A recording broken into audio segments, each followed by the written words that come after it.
My name is Mark Daniels, and I'm 32 years old. I'm a diver in the Navy, stationed at a base on the West Coast. My wife, Sharon, was 30 at the time, a part-time nurse and full-time manipulator. We'd been married for 8 years, and together, we had 2 kids, Ryan, who was 6, and Emily, who was 4. Life wasn't perfect, but it was a routine I thought I could handle. I loved my kids more than anything, and despite the occasional tension, I believed our marriage was solid. Or at least, I convinced myself it was. We lived on the side of a mountain in a cozy house with a view of the naval base below. It was a beautiful place, or at least it was when I wasn't suspicious of my wife's strange behavior. Sharon and I had been fighting more recently, the kind of fighting where you're not sure if you even remember why anymore. But something inside me told me she was hiding something. Something big. I couldn't prove it, but I had an intuition that had been growing for months. Sharon was always so careful, always covering her tracks, but I couldn't ignore the gut feeling anymore. On this particular day, I was stationed aboard the USS Endurance. Our ship was scheduled to go out for a routine test run up the coast, and I wasn't scheduled for a dive until the next day. We set sail around 10 a.m., and everything seemed normal at first. We ran some drills in the bay, tested the ship's systems, and then headed toward another base further up the coast. But around 6 p.m., disaster struck. A catastrophic steering failure sent us drifting toward open water, and we had to abort the mission. A tug was called in to tow us back to base. By the time we returned around 8:30 p.m., I was exhausted, frustrated, and eager to get home. Our captain gave us the option to stay aboard or go home for the night. My friend Jack, who lived just a few roads down from me, offered me a lift home since I'd run to work that morning. I accepted, thankful I didn't have to walk back to the house. But as Jack dropped me off at the start of my road, something was off. I noticed a strange car parked in the driveway. The front yard was unusually quiet. I had learned to trust my instincts, and right then, every alarm bell in my head was ringing. As I walked closer to the door, I noticed the house was mostly dark. The only light in the living room came from the bedroom, where I saw the red glow of the bedside lamp. Sharon had always used that red light for us. The thought of it alone made my stomach churn. I opened the door quietly, heart pounding, and that's when I heard it. The unmistakable sound of her moans, loud and unmistakable. I stood there frozen for a moment, unsure of what to do. But then, instinct took over. I grabbed the first thing I could find, a cricket bat Ryan had left by the door. It was meant to be his weapon of choice for a game, but it would become my weapon of revenge. I walked into the bedroom, and there it was. Sharon, my wife. My beloved wife, being pounded from behind by some man I didn't recognize. They didn't even hear me come in. Her head was thrown back in ecstasy, her body moving with his as if I had never existed. The sight burned a hole through me. That's when my rage fully ignited. I swung the bat. I didn't even think, I just swung. The man's head snapped back, and he crumpled to the floor. I felt no mercy. I grabbed him by the hair, dragged him down the hallway, and threw him outside. There was no thought, no clarity, just pure rage.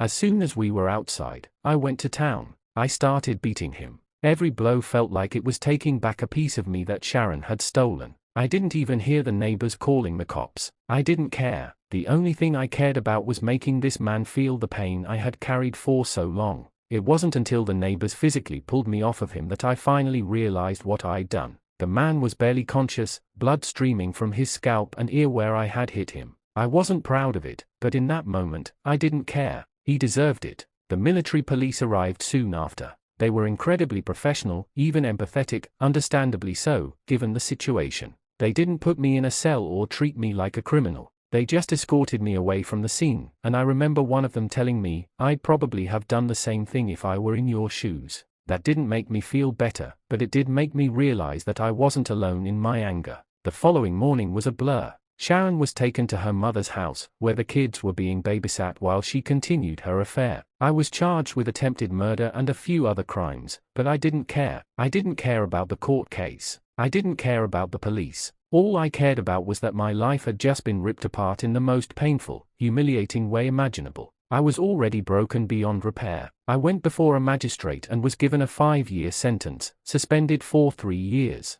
I had to pay the bastard I nearly killed $5,000 in damages. They took it directly from my pay, every cent of it. As for the man's hospital bills, I refused to pay a single penny. Screw him. He got what he deserved. But the real nightmare began when I got back to the house. It looked like a war zone. Blood stains on the carpet, broken windows, the whole place was trashed. The bastard's car was still there, and I wasn't about to let it go unpunished. I took his keys and wallet, pocketed his cash because, well, screw him. Then, I drove his car to an area at the bottom of the mountain and pushed it off the edge. It felt oddly satisfying, watching it tumble into the abyss. After that, the fallout from the affair hit me hard. I went through months of legal battles, harassment from Sharon's family, and constant reminders from the military that my career was likely over. And it was. The Navy couldn't allow this kind of scandal to stain its reputation. My career as a diver was over. My marriage was over. My life as I knew it was completely destroyed. But even worse than losing my career was losing my kids.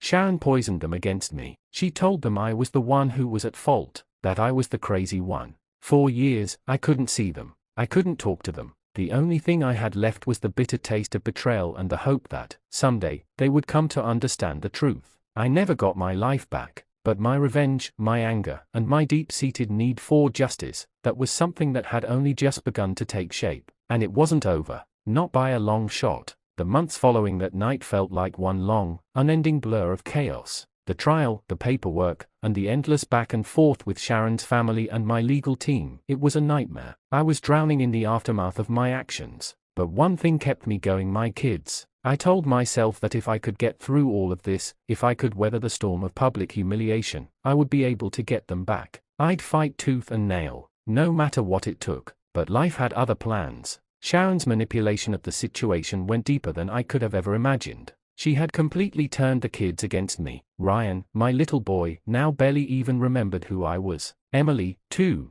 They were convinced I was the villain. Sharon had painted me as a monster, a violent abuser, and as much as I wanted to confront her about it, I had to be careful. I couldn't afford to make any more mistakes. It wasn't until a few weeks after the trial that I received a call that would change everything. The voice on the other end of the phone was familiar, but I didn't recognize it immediately. "Mark, it's Jake." Jake was one of Sharon's ex-boyfriends. I knew he'd always been a problem, but I hadn't thought about him in years. He had a rough reputation, worked construction, and had a sort of loose connection to Sharon even after we'd gotten together. I never liked him, and I certainly never trusted him. But here he was, calling me after everything had gone to hell. "What do you want?" I asked, trying to keep my voice steady. "Listen, I'm not calling to rub salt in the wound, man. I just need to get something off my chest," he said, his tone serious. "Sharon, she's not what you think. She's been playing you, Mark. She's been playing everyone." I didn't know what to say. Sharon playing games? It wasn't news to me, but what Jake was suggesting felt like a whole new level of betrayal. "She's been seeing someone else. Someone new," Jake continued. "I don't know who exactly, but I know he's dangerous, man. I don't know how much of this I can take. I've seen things, heard things." My heart raced as I realized what Jake was implying. He wasn't just talking about some fling. This wasn't some random affair. No, this sounded like something bigger, something darker. "Why are you telling me this?" I asked, trying to process the implications of what he was saying. "Because," Jake's voice lowered to a near whisper, "this guy, he's been helping Sharon manipulate the entire situation. The kids, she's telling them you're dangerous because she's scared you'll figure out who he is. And that's not all. She's been using the money she got from the divorce settlement to fund this guy's side business." I froze. My mind raced, running through everything Sharon had said and done since the divorce. The sudden financial troubles, the lies, the secretive behavior,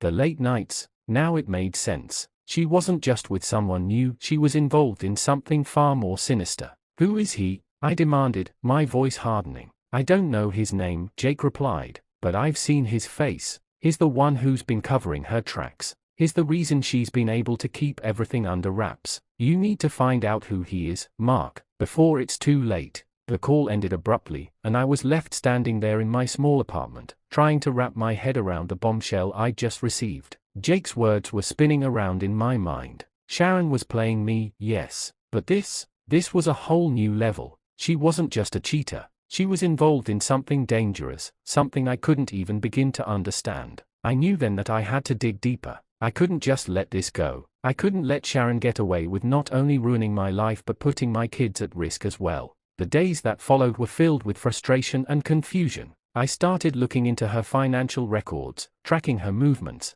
and reaching out to anyone who might have seen something unusual. Sharon had been careful, too careful, but I was determined. If she thought she could cover her tracks, she had another thing coming. One afternoon, after a long day of digging, I found something that made my blood run cold. Sharon had been making large, unexplained payments to an offshore account, an account tied to a criminal syndicate. I didn't know exactly what they were involved in, but it was clear this wasn't just about cheating anymore. It was bigger than that. It took me another week to track down the man Jake had mentioned, and when I finally found him, I couldn't believe my eyes. His name was Richard Carmichael, a low-level gangster with ties to every shady deal in town. A man who had been under surveillance by the authorities for years but had somehow managed to stay just under the radar. He wasn't just some random affair partner, he was a criminal. And he was dangerous. I knew right then that this wasn't about winning my wife back. It wasn't even about revenge anymore. This was about protecting my family. Sharon had crossed a line I couldn't ignore. But before I could make a move, something else happened. Something that added another layer to this already twisted story. Richard Carmichael was found dead. The authorities ruled it a suicide, but I knew better. This wasn't a suicide. This was murder. And the only question left was, who did it? The man Sharon had been seeing, this criminal mastermind, was dead, and I was about to find out just how deep her involvement really went. But one thing was clear: this wasn't just a game of revenge anymore. This was a war, and I was ready to fight. But who could I trust? And where would it lead me? The shock of Richard Carmichael's death hit me like a freight train, but there was no time to process it. I couldn't afford to waste any more energy wondering how or why he'd been killed. The focus had to shift. There were bigger stakes now. I'd started this journey seeking justice, seeking some form of recompense for the betrayal, but now I had to protect my family from whatever storm Sharon had conjured. The game had changed, and I had no choice but to adapt. The more I dug, the more I uncovered. Sharon's involvement with Carmichael wasn't just a casual affair or some brief fling, it was an all-in, deeply entangled partnership. The payments to the offshore account, the lies about her business trips, and the secretive meetings all pointed to one thing: Sharon had been in too deep with this criminal syndicate. She wasn't just being unfaithful to me, she was participating in something dangerous. And I knew that if I didn't act fast, the consequences could be catastrophic. My kids were at risk. They had already been brainwashed into believing I was the villain, but now they were part of something far darker, something I couldn't ignore. I had a decision to make. I could go to the authorities, but what would that do? Sharon was the queen of manipulation, and she knew how to twist the truth to her advantage. The police might listen to her, take her side, hell, she might even spin the whole thing into a story about how I was the one threatening her. No, I couldn't trust anyone else to solve this. I had to take matters into my own hands. I spent the next few days meticulously planning my next steps. Every action needed to be precise, calculated, and well thought out. I had learned the hard way that impulsive decisions only brought disaster, so I was methodical in how I pieced everything together. I began by going back to the evidence I had: Sharon's financial transactions, her phone records, and everything I'd found about Carmichael's connections. But there was one thing I needed to confirm before I could go any further. I needed to see if she had anyone helping her, and if anyone else knew just how deep she was involved. I contacted an old friend, Tom, who worked in surveillance and security. We'd known each other since college, and he'd always been the guy I could trust when I needed something done quietly and professionally. I told him about the offshore accounts, about the payments, and about Richard Carmichael. Tom didn't ask too many questions. He just agreed to help. He knew the kind of woman Sharon was. Tom had the means to track phone records and trace connections, so we started digging into everyone Sharon had been in contact with over the past few months. What we found was even worse than I had imagined. She had been involved in illegal arms dealing. There was no easy way to say it. Sharon had been laundering money for an underground syndicate. She wasn't just a cheater, she was a criminal, a full-blown participant in a network that stretched far beyond my wildest fears. I was furious. Betrayal, I could handle, but this was different. This wasn't just about the lies and the affair. This was about my kids being exposed to danger. This was about my family being tied to a criminal empire. Sharon's actions had already endangered their lives, and I was going to make sure she paid for it. I spent the next several days laying the groundwork for my revenge. The plan was simple but effective. I would expose Sharon's criminal connections, but I wouldn't do it the traditional way. I couldn't afford for her to spin the narrative or play the victim like she always did. She had taken me for a fool, manipulated everyone around her, and made me look like the bad guy. Now it was time for the truth to come out. I started by getting in touch with a few trusted contacts from my past: lawyers, journalists, and private investigators who had crossed paths with me during my business ventures. I knew they would have the resources I needed to get the information out there. While I was setting up the exposure plan, I needed to make sure Sharon understood the consequences of her actions. But I couldn't just confront her head-on. That would only give her a chance to lie her way out of everything.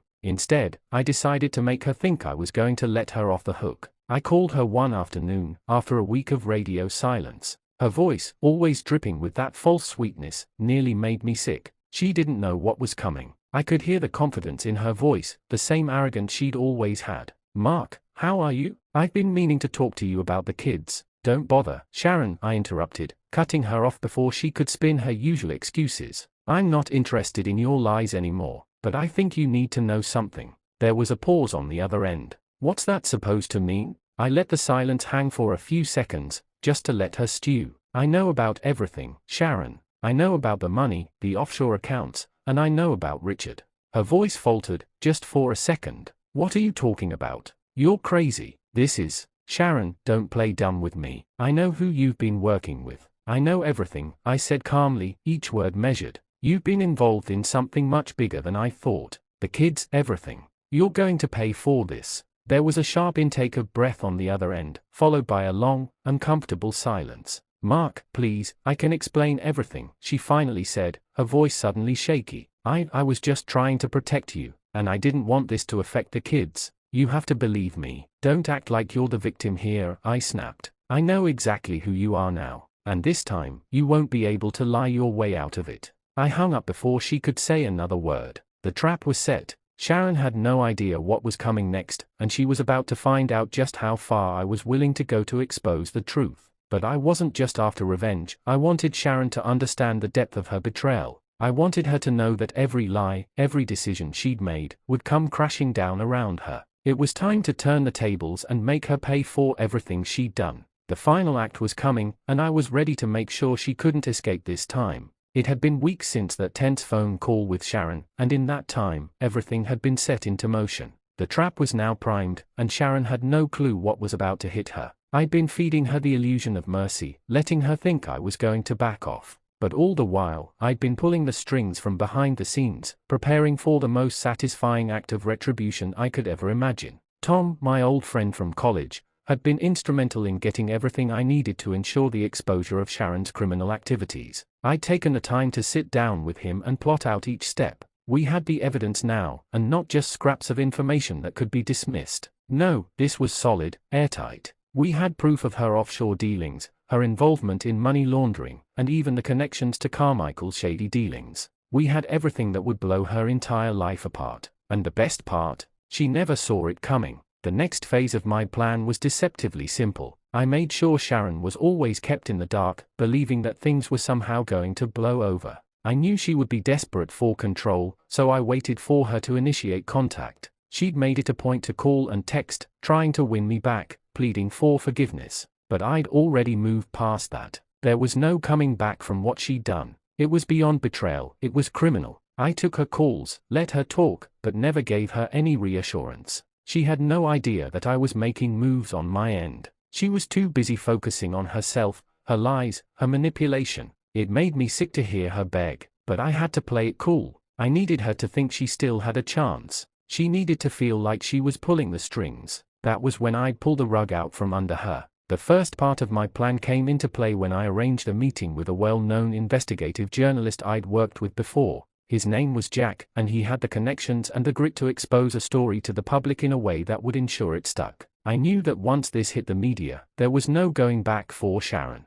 It was one thing for me to confront her personally, but the public exposure, well, that would be the real hammer. I arranged for the first article to drop the following morning, but I wasn't just throwing her under the bus. I was making sure to expose the people she'd been working with. I wanted her to understand that I wasn't just some guy she could walk all over. I was a man who would make sure that everyone she had been involved with felt the heat. I had enough on her to ensure her criminal enterprise crumbled, and I would be the one who orchestrated it all. Sharon had been so busy with her pleas for forgiveness, so busy with her manipulation, that she didn't realize what was happening right under her nose. The article went live, and I watched her world begin to unravel in real time. It was 8 a.m. when the article hit the news cycle. The headline read: Sharon Carmichael, the hidden life of a woman behind a crime syndicate's financial network. It was perfect, detailed, devastating. Every detail about her financial dealings, the offshore accounts, her involvement with Richard Carmichael, and her ties to the underground arms trade was laid bare for the world to see. I watched her reaction unfold in a series of text messages.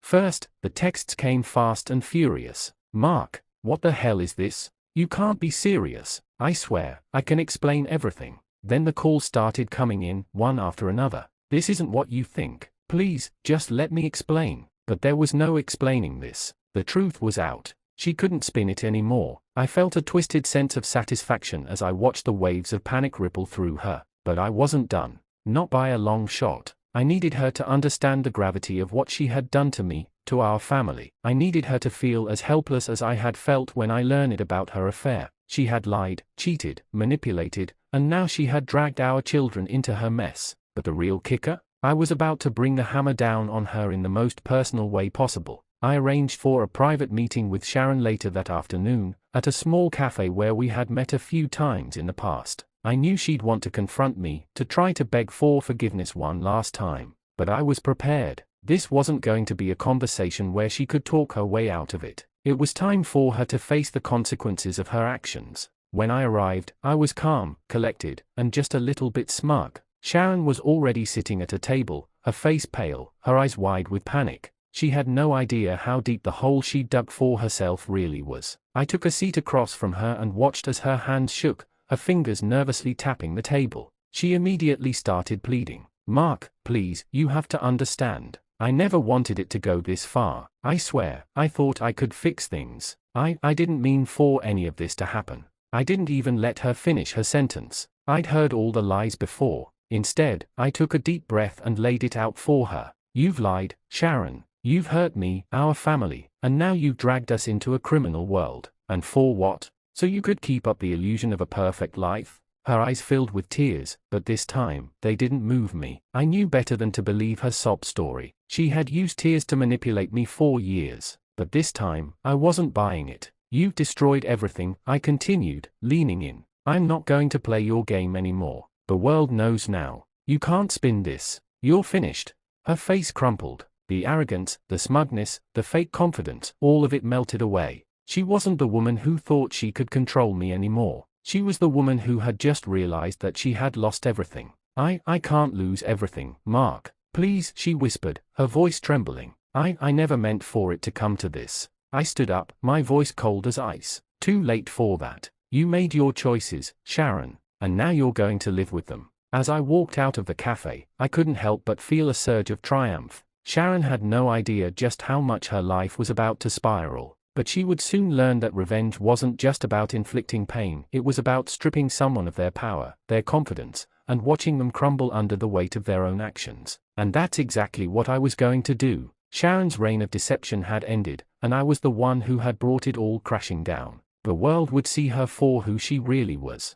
The truth would come out, and I would walk away with my dignity, my kids, and a sense of justice that, for once, felt like it was actually within my grasp. The fallout from Sharon's exposure hit her like a freight train. The days that followed were a blur of frantic phone calls, legal threats, and public humiliation. It was almost hard to believe how quickly everything unraveled. But as I watched her collapse under the weight of her own lies, I couldn't help but feel a twisted sense of satisfaction. The woman I had loved, the woman who had torn my world apart, was now a broken shell of the person she used to be. The first thing I did was make sure my kids were safe. Despite everything, I never wanted them to suffer because of Sharon's mess. I reached out to my lawyer, Michael, to make sure that we had a solid case for custody. I didn't want them caught in the crossfire of Sharon's destruction. I'd watched her manipulate the kids in the past, but now it was time for them to see the truth. I wasn't going to let her use them as pawns any longer. The next few days were filled with the harsh reality of Sharon's downfall. Her company fired her on the spot. The media coverage was relentless. Headlines screamed about her involvement in illegal activities, her ties to Carmichael's criminal network, and her role in laundering money through fake charities. The police were investigating her for money laundering, fraud, and even potential ties to a larger criminal syndicate. Sharon's perfect little world had come crashing down around her, and I wasn't the only one who knew the truth. By the time Sharon's lawyer called me demanding I help her get out of this mess, I had no patience left for her. "Mark, please," her lawyer said, his voice desperate. "She wants to settle things. She knows she's made mistakes, but you have to understand, this has gone too far. She's asking for your help to avoid jail time." I laughed bitterly into the phone. "Help? After everything she's done? You're asking me to help her? You've got to be kidding me." I slammed the phone down. There was nothing left to say. Sharon had burned every bridge. Her pleas for help, for mercy, they meant nothing now. She had crossed a line I could never forget, and no amount of begging would change that. I wasn't going to play her game anymore. But what truly made the aftermath even sweeter was how Sharon's new boyfriend, Carmichael, had turned on her the moment things went public. Once his own dealings with her had been exposed, he distanced himself entirely. I knew he had been using her for his own gain, but the moment the media spotlight turned on him, he had no interest in sticking around. I couldn't help but feel a small sense of vindication as I watched her once beloved partner throw her under the bus.